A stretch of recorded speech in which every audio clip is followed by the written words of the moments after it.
Hello and welcome to GBN Originals. I'm Patrick Christie's here. Now today we are looking into a topic that should have every single one of us sitting up and taking notice. So the Labour government has decided to usher in a brave new world of digital driving licences and online age verification. But let me tell you, this isn't just about convenience. No, it's about control. And it's high time that we had a frank discussion about where this road is taking us.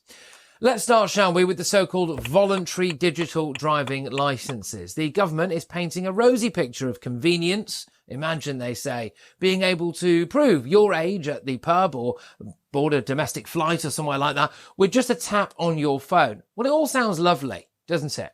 Let's just peel back the layers here and see what's really going on. So first off, well, they're calling it voluntary, but how long before it becomes the only practical option? Now, we've seen this playbook before. Introduce something as a choice, then gradually phase out the alternatives until you're left with no choice at all. But let's not forget, this isn't going to be on your Apple Wallet or Google Pay. No. The government wants you to use their special app. Well, how convenient for them.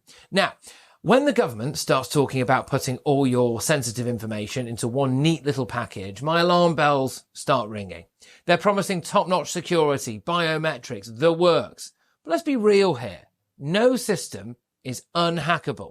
And when, not if, but when there's a breach, it won't be the minister's data that's up for grabs. It will be yours. This isn't just about proving that you can legally get behind the wheel. They're talking about using this for voting. And let's not forget about integrating tax payments and benefits claims. Do you see where all this is going? It's a surveillance ecosystem in the making, where every aspect of your life is tracked, monitored and controlled by the state. And here's the kicker.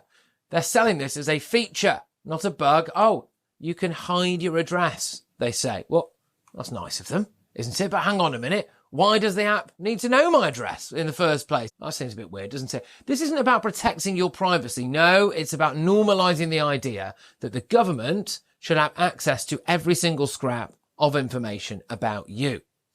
Now, let's talk about the big elephant in the room, shall we? The Online Safety Act. So under the guise of protecting children, which is a noble goal, make no mistake, they're pushing for stringent age verification for websites. By July 2025, if you want to access certain online content, you might need to submit a facial recognition or hand over your photo ID. Well, think about this for a second. So to exercise your right as an adult to access certain legal content, you'll need to prove your age to a faceless system. And where does all of that data go? Who has access to it? And more importantly, what's to stop them from using it for other purposes down the line? This links to your real-world identity, to your online activities. And once that genie's out of the bottle, good luck putting it back in. The real danger here is what privacy experts call mission creep. Today, it's age verification. Tomorrow, who knows? Maybe they'll decide that they need to track what news you're reading or opinions you're expressing. After all, it's for your own good, right? At GB News, we believe in the power of free speech. We're not afraid to ask the tough questions, challenge the status quo, and give you a voice. While others silence dissent, we champion the truth. By becoming a GB News member, you're not just supporting free speech, you're defending it. Please consider supporting us today. Together, we'll hold the powerful to account and make sure that your voice is always heard. Simply go to gbnews.com/support and stand with us for what matters most. These two initiatives, digital driving licenses and online age verification, they're not separate issues. They're two sides of the same coin. Imagine a world where your digital ID is required not just for driving, but for accessing the internet, where every click, every search, every interaction online is tied to your government-issued digital identity. This isn't science fiction, folks. That's the direction we're heading in, and we're picking up speed. The government will tell you that it's all voluntary, all about making your life easier. But let's call this what it is. It's a power grab, pure and simple. It's about centralizing control, about knowing everything about everyone all the time. And sure, they'll say, if you've got nothing to hide, then you've got nothing to fear. But that's not really how freedom works, is it? Privacy isn't about hiding wrongdoing. It's about maintaining the basic dignity of having a life that's yours and yours alone. let's not mince words here. This is a direct threat to our democratic way of life. When the government has the power to track your every move, both in the real world and online, we are no longer citizens. We're subjects.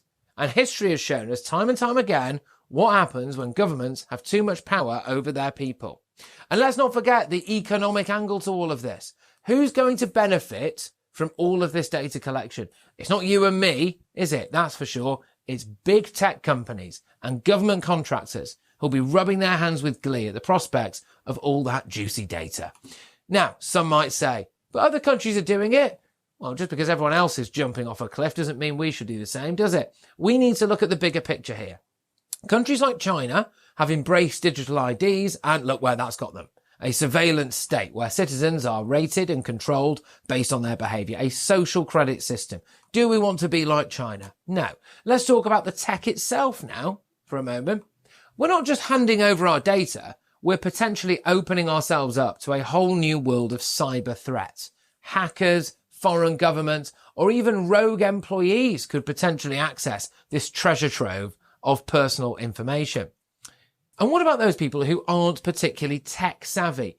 Some members of the elderly, maybe some mentally disabled people, those in rural areas with poor internet connection. Well, are we creating a two-tier society where those who can't or won't use these digital systems are left behind, are ostracised from society? The government is rushing headlong into this brave new world without proper public consultation. We need a robust open debate about the implications of these technologies. We need to ask hard questions and demand clear answers before it's too late.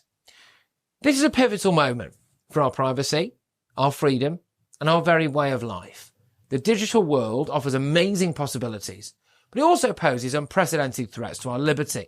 It's up to us to ensure that in our rush to embrace the future, we don't inadvertently surrender the very freedoms that make our society worth living in. We need to stand up, speak out, and make our voices heard. We need to demand transparency, accountability, and most importantly, choice. Because once we give up our privacy and our freedoms, well, we may never get them back. This is Patrick Christie's, and if you care about your freedom and your future, please share this video, leave a comment, start conversations, and don't forget to subscribe to GB News YouTube for more hard-hitting analysis. I'll see you next time. At GB News, we believe in the power of free speech. We're not afraid to ask the tough questions, challenge the status quo, and give you a voice. While others silence dissent, we champion the truth. So by becoming a GB News member, you're not just supporting free speech, you're defending it. Please do consider supporting us today. Together, we'll hold the powerful to account and make sure your voice is always heard. Simply go to gbnews.com/support and stand with us for what matters most.